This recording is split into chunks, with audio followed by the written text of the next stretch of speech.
Max Scherzer has officially waived his no-trade clause, and that means he's officially a Texas Ranger.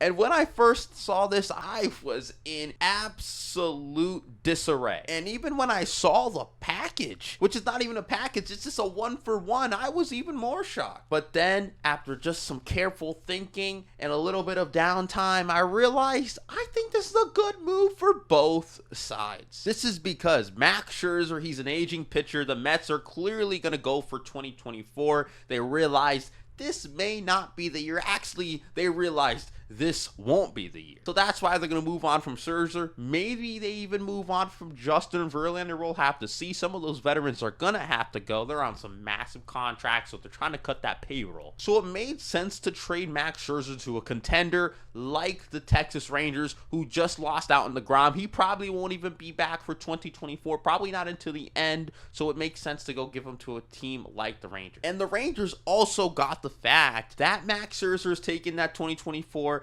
deal, which means he's exercising his option, which means he's going to be playing for the Texas Rangers next season as well. That means the Rangers not only get him for this half season, this postseason run for them, they also get him for next year when they possibly could get DeGrom back at the back end of the year, which could really increase the chance of the Rangers possibly winning the championship in 2024 and possibly winning the championship and winning the division in this year's 2023 season. And yes, you guys may be saying, yes, Max Scherzer, he has been pitching well. But we all know the Texas Rangers, they've been doing something with their pitchers. Their starting rotation has been really good. Maybe that could rub off on Max Scherzer. Maybe Max Scherzer can have a great second half like he's done in the past. And maybe Max Scherzer can pitch well for the Texas Rangers down the stretch. And the Rangers, they did trade their number 3 prospect in Ronald Acuna's brother. I can't really say his name. I'm not going to say his name. Luis Angel. But he's the number 3 prospect. He's batting .315 this year with an .830 OPS. He's also Ronald Acuna Jr.'s brother, so we all know this guy could be a stud.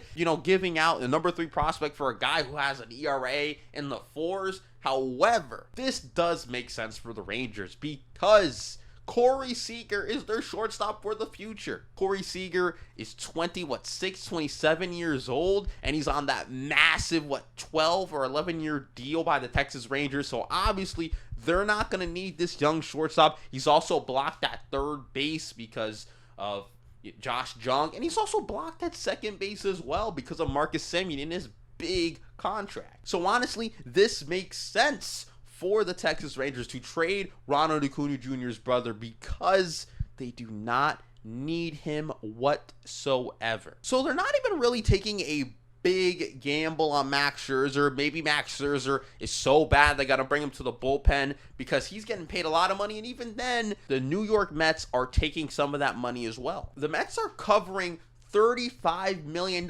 plus on that Max Scherzer deal, which is really good for the Texas Rangers. They don't have to pay as much as you would have paid for that full contract, which was fat. So you love to see that out of the Rangers. And the Mets, they get an extremely good shortstop prospect in Ronald Acuna Jr.'s brother, who they could flip because they have Francisco Lindor. They could maybe use at second base if they want to move on from Jeff McNeil. I know they gave Jeff McNeil an extension, but still they could try and move on from him. They've got some options they can make. The Mets looking for 2024, it seems like. Obviously they're trying to cut off that old payroll, and they still have a lot of solid middle-aged to younger sort of guys. Brett Beatty, they could look for him to be good in 2024. Francisco Alvarez could be even better. Mark Vientos, they have Pete Alonso still, Brandon Nimmo, Francisco Lindor. Their team is still really solid, and I think they're just having a down year.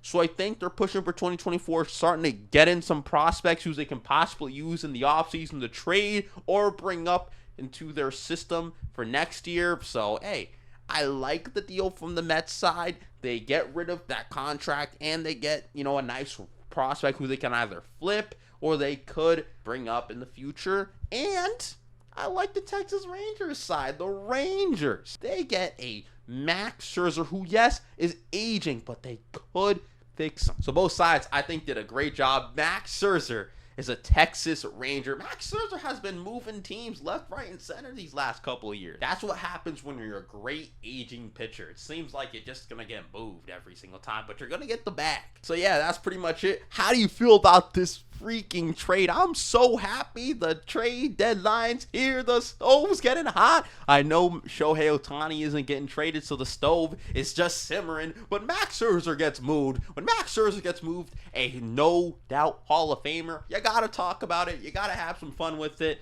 And yeah, man, I'm very, very happy to see this. Very surprising at that. I mean, we saw rumors that the Mets were looking to move some guys. We saw David Robertson get moved to the Miami Marlins, which I think is a great trade for the Miami Marlins, by the way. Shout out the Marlins, baby. But yeah, I love y'all. Thank you guys for watching. Subscribe to the channel. Turn on all notifications. Leave a like. Drop a comment. How do you feel about the trade? Do you think this was a good trade for the Rangers? Do you think this was a good trade for the Mets? Do you think it was a bad trade for someone? I don't know. I don't think it's a bad trade for any of these teams, so we'll have to see what you guys think. It's your opinion. Your opinion goes. So yeah, I love y'all. Again, subscribe to the channel. Leave a like.